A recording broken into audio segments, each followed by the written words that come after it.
Los mercados parecen tranquilos, pero eso solo puede significar una cosa. Todavía estamos dentro del rezago.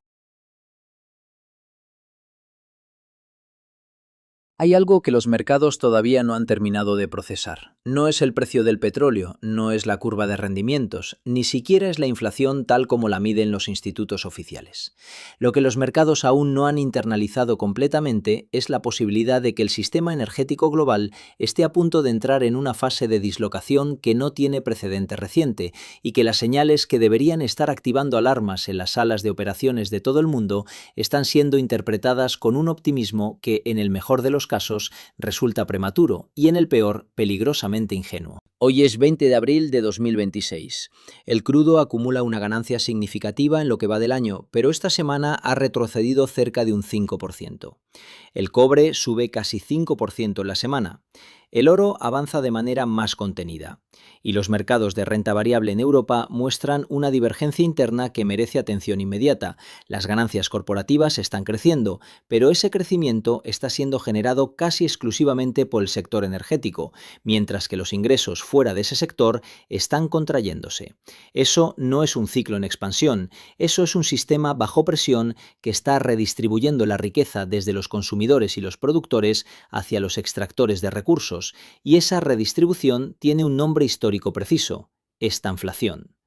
Pero antes de llegar a ese diagnóstico estructural, hay que entender por qué los mercados todavía no están cotizando completamente el riesgo que ya está implícito en el panorama geopolítico. Porque ahí está el primer gran problema. La brecha entre la narrativa oficial y lo que realmente está ocurriendo en el tablero estratégico es considerablemente más amplia de lo que los precios actuales sugieren. El alto al fuego entre Estados Unidos e Irán ha generado alivio temporal en los mercados de materias primas. El mercado de crudo ha interpretado esa pausa como evidencia de desescalada, pero hay un elemento que contradice esa lectura. El secretario de Defensa de Estados Unidos ha declarado públicamente que el país está en posición de lista para atacar la infraestructura energética iraní. Esa no es la retórica de una potencia que acaba de cerrar un acuerdo y quiere consolidarlo. Esa es la retórica de una potencia que está gestionando activamente la narrativa pública mientras mantiene opciones militares completamente abiertas. La diferencia entre un alto al fuego como punto final de una crisis y un alto al fuego como pausa táctica dentro de un proceso de escalada más largo es precisamente la diferencia que determina si el barril de crudo cotiza a niveles actuales o empieza a moverse hacia zonas que muchos analistas todavía consideran escenarios de cola. ¿Desde qué país nos estás viendo? El análisis estratégico serio sobre esta región sugiere que los intereses de Estados Unidos en Irán van mucho más allá de la seguridad de Israel.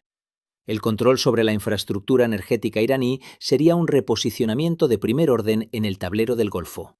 Quien controla los flujos energéticos de esa región controla, en términos prácticos, las condiciones de acceso a energía de una fracción sustancial del consumo global. Y además, la desestabilización de Irán tendría implicaciones directas sobre la arquitectura del bloque BRICS, donde Irán ocupa un rol logístico crítico que conecta los corredores de transporte del sur global.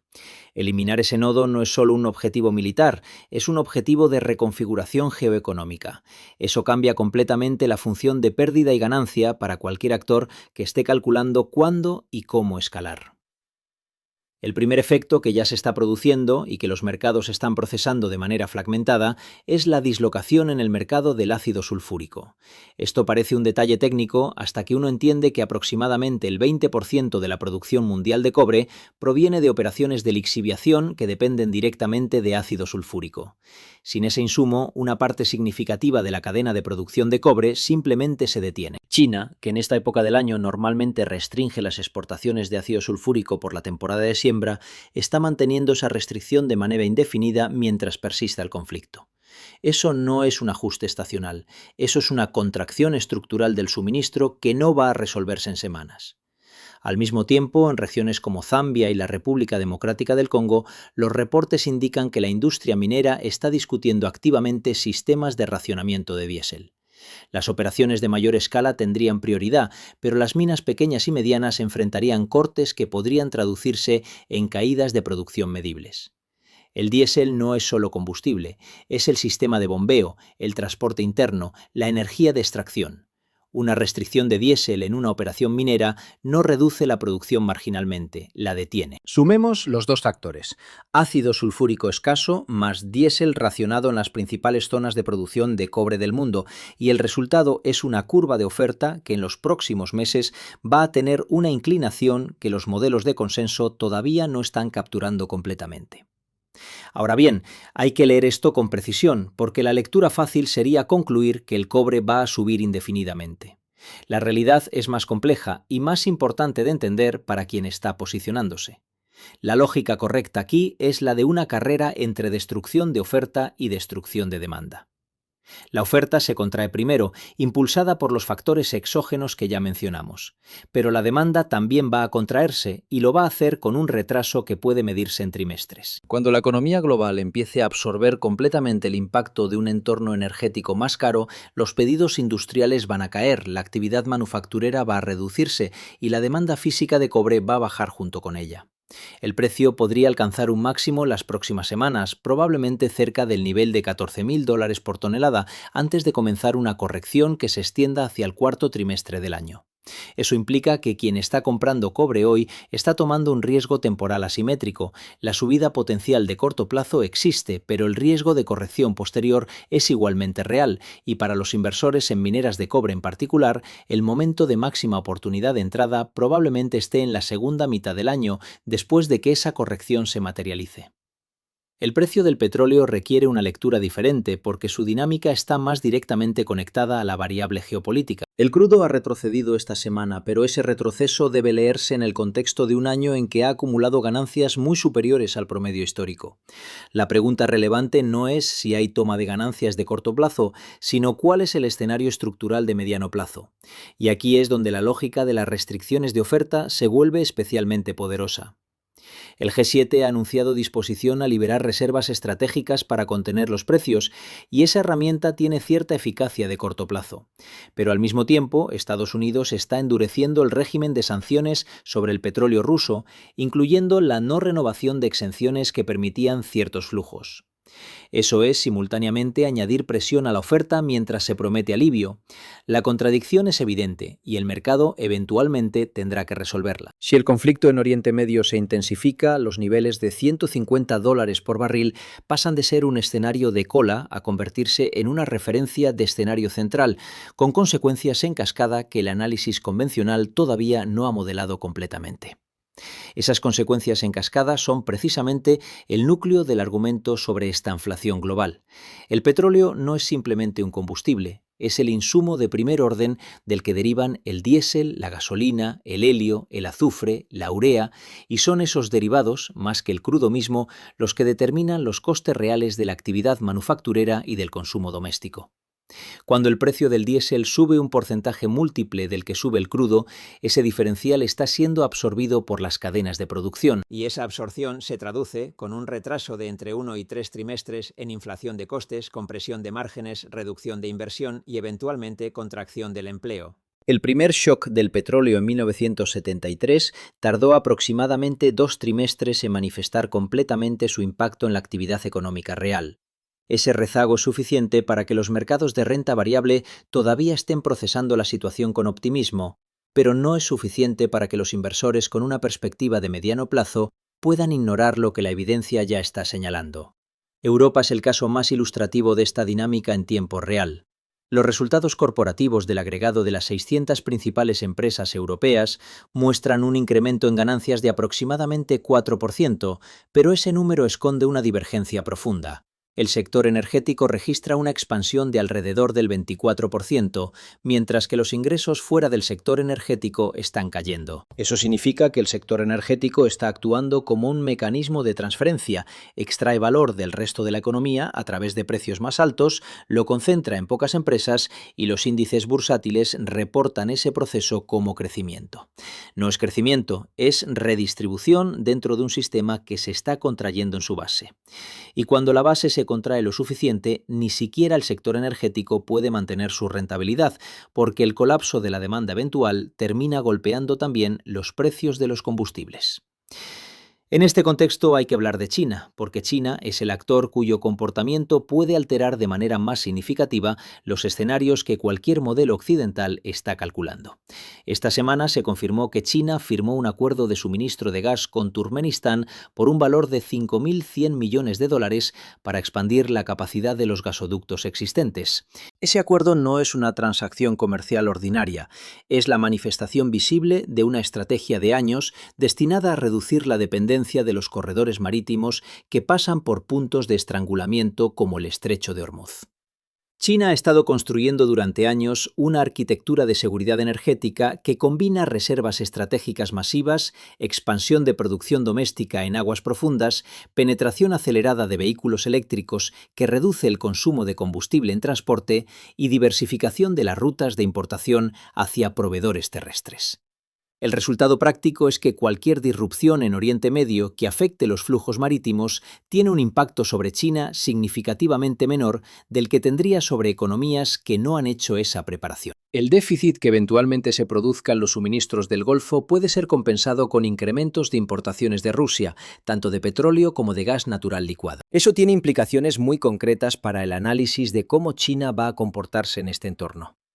No desde una perspectiva de confrontación directa, sino desde la perspectiva de que China tiene incentivos para mantener su propia estabilidad mientras el resto del sistema se ajusta. Las cifras del primer trimestre chino, alrededor del 5% de crecimiento, probablemente no se mantengan con la misma intensidad el resto del año, pero la base de preparación que ha construido le da un margen de absorción que la mayoría de las economías avanzadas occidentales simplemente no tiene. Hay una dimensión adicional en el análisis de China que conecta directamente con la estructura de costes de los recursos críticos que tanto se discute en los mercados occidentales, los minerales de tierras raras. El G7 está impulsando activamente la construcción de cadenas de suministro alternativas para reducir la dependencia de China en minerales críticos. Eso ha generado revalorización significativa de empresas mineras fuera de China, algunas de las cuales han registrado movimientos muy importantes en los últimos 2 años. Pero hay una restricción estructural que los mercados están subestimando. El problema no está en encontrar y extraer las tierras raras, el problema está en la fase de procesamiento, que es técnicamente compleja, ambientalmente agresiva y socialmente resistida en economías occidentales, donde los estándares regulatorios son significativamente más altos. Incluso si una mina occidental estuviera operativa hoy, el desarrollo de la capacidad de procesamiento necesaria podría tomar entre 3 y 5 años, y hacerlo a costes competitivos con los procesadores chinos, que operan bajo estándares ambientales menos estrictos, es un desafío que probablemente implique subsidios masivos o aceptar un sobrecoste estructural permanente. Cualquiera de las dos opciones tiene consecuencias para los inversores que hay que modelar con cuidado. La pregunta que emerge de todo este análisis no es si habrá volatilidad, sino de qué tipo y en qué dirección. Los mercados que hoy parecen relativamente estables están procesando información incompleta. No porque los participantes sean irracionales, sino porque los rezagos entre las causas y los efectos en macroeconomía crean ventanas donde el sistema parece equilibrado justo antes de manifestar una dislocación. Estamos probablemente dentro de una de esas ventanas ahora mismo. El precio del petróleo ha tenido una corrección esta semana, pero no ha revertido las ganancias estructurales del año. El cobre está alcanzando niveles críticos respecto a sus máximos. El oro avanza de manera más contenida, pero el mercado del oro es históricamente el más adelantado en señalar dislocaciones monetarias de largo plazo, y su dirección sigue siendo inequívoca. Los metales preciosos no están respondiendo a una narrativa de corto plazo, están respondiendo a algo más profundo. La percepción de que la arquitectura monetaria del mundo occidental está bajo una tensión que no puede resolverse simplemente con ajustes de política convencional. El sector alimentario merece una mención específica porque es uno de los canales de transmisión más directos del shock energético hacia las economías reales. Los fertilizantes, que dependen directamente de la urea y del azufre, cuyos precios ya están subiendo, son el insumo crítico de los cultivos a escala global. Una contracción en la disponibilidad de fertilizantes no se traduce en precios más altos la semana siguiente, se traduce en una cosecha más pequeña en los próximos 6 a 12 meses. El ciclo agrícola tiene sus propios rezagos y cuando esos rezagos se completen, el impacto sobre los precios de alimentos básicos como granos, arroz y oleaginosas puede ser significativo. Los mercados agrícolas futuros ya están comenzando a mover estas expectativas hacia arriba, pero todavía no han priceado completamente un escenario de restricción prolongada de insumos. Lo que todo esto configura hacia adelante es un entorno donde la gestión del riesgo tiene que ser radicalmente diferente a lo que funcionó en la última década. El periodo entre 2010 y 2021 fue un periodo extraordinariamente benigno para la mayoría de las clases de activos: tipos de interés en mínimos históricos, inflación contenida, cadenas de suministro globales eficientes, relativa estabilidad geopolítica. Ese entorno no es el de referencia para el próximo ciclo. El próximo ciclo va a estar marcado por volatilidad elevada en ambas direcciones, por divergencias sectoriales profundas dentro de los índices, por una geografía del riesgo que penaliza las economías más dependientes de importaciones energéticas y por una presión sobre los sistemas de deuda soberana que en algunos casos ya está acercándose a niveles que históricamente han precedido reestructuraciones o inflaciones monetizadas. En ese entorno, preservar capital en activos reales no es una estrategia conservadora, es la única estrategia racional si el horizonte temporal es de mediano a largo plazo.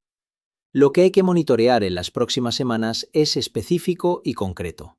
En primer lugar, si hay cualquier movimiento militar significativo en la región del Golfo después del vencimiento del plazo del cese el fuego, ese evento va a actuar como un catalizador de reordenamiento rápido de posiciones en energía, metales preciosos y divisas de refugio. En segundo lugar, los datos de producción minera en el Congo y Zambia, que en el próximo mes deberían empezar a mostrar el impacto medible de las restricciones de diésel. En tercero, las cifras de exportación de ácido sulfúrico desde China, que van a confirmar o refutar si la restricción es estacional o estructuralmente extendida. Y en cuarto lugar, los datos de inflación de costes industriales en Alemania y en el norte de Italia, que son los indicadores de alta frecuencia más sensibles para detectar cuándo la cadena manufacturera europea empieza a absorber el shock energético de una manera que ya no puede ser compensada con márgenes. Cuando esas señales converjan, el optimismo residual que todavía sostiene ciertos niveles de valoración en los mercados de renta variable va a tener que enfrentarse a una realidad que ya lleva meses construyéndose en silencio. La pregunta no es si ese momento va a llegar. La pregunta es si los inversores van a estar posicionados para recibirlo o van a estar corriendo para ajustarse cuando ya sea tarde para hacerlo de manera ordenada.